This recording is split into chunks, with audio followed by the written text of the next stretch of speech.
जय माता जी दोस्तों, कैसे हो? सब ठीक ही हो गए। સવાર પડી ગઈ છે ને આપણે ઉઠીને આવી ગયા ગાય આગળ। હવે આપણે જવાનું છે गौशालाए। तो गाय भी तैयार है और भाई भी तैयार है।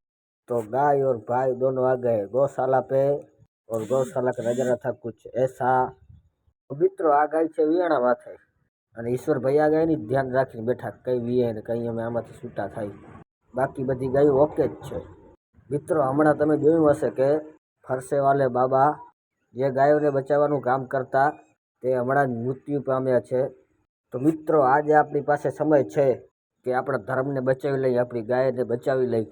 હજી પણ જેટલા હિન્દુ ભાઈઓ સૂતા છે એને મારી બે હાથ જોડીને રિક્વેસ્ટ છે કે આજ જાગો, કારણ કે આજ નહીં જાગો તો કાલે આપણે જાગવા નહીં દે। અબ હમે જાના હે ઘર। આપણે જતા હતા ઘરે, તાતા એન્ટ્રી થઈ ગઈ લાડાની અને લાડા પાછળ આવે છે મોરલો। એ તો ત્રાડું રાખતો રાખતો આવે છે, હટી જાજો રસ્તામાંથી, નકા ગમે એ હોય મોરે મોરો દઈ દઈશ।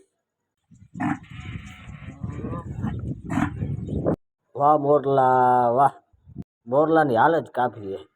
હલે આવતો હોય તો ધરતી ધ્રુજાવતો આવે। મોરલો પૂછી આવે એના વાડામાં ને હવે આપણે જવાનું છે ઘરે। તો દોસ્તો ગૌશાला से निकल के हम जाने लगे घर। પહોંચી આવ્યા ઘરે ને આપણી વાસળી તો અહીંયા બેસીને આરામ કરતી હતી। જો મિત્રો તમારે સાચે સુખી થવું હોય તો એક ગાય જરૂર રાખવી ઘરમાં, શોખથી રાખવી હો। તો ભલે મિત્રો આજનો બ્લોગ અહીંયા જ પૂરો। આવા નવા વિડીયો માટે લાઈક કરો, શેર કરો, સબસ્क्राइब करो और તમારા ભાઈને સપોર્ટ કરો। जय गौ माता, जय गोपाल, जय श्री राम। मिलते हैं अगले ब्लॉग में।